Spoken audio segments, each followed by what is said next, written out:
Hi everyone, welcome to our channel.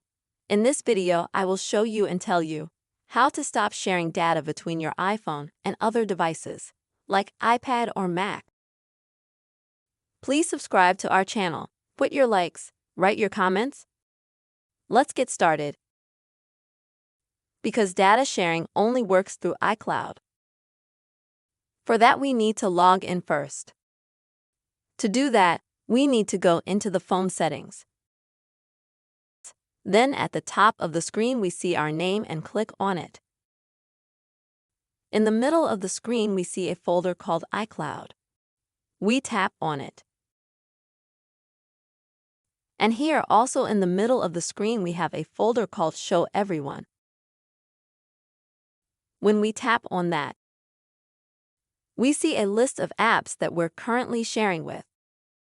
The data exchange is enabled. We can turn it off simply by tapping on the button next to an application, like Siri or Safari. If you want to turn off an application, and you get a window like this,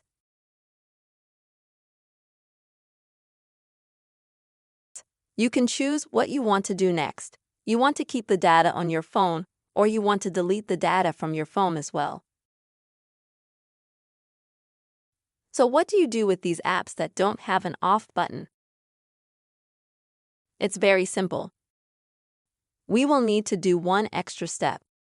For example, if we click on Photo, we'll see a shutdown button next to it. If we click on that in just 5 or 10 seconds, we'll disable the communication between your phone and the other device. Like I have now. That's how easy it is for you to disable communication between your iPhone or whatever device you're using. I hope this video was useful for you. Don't forget to write your comments, put your likes, subscribe to our channel. See you soon.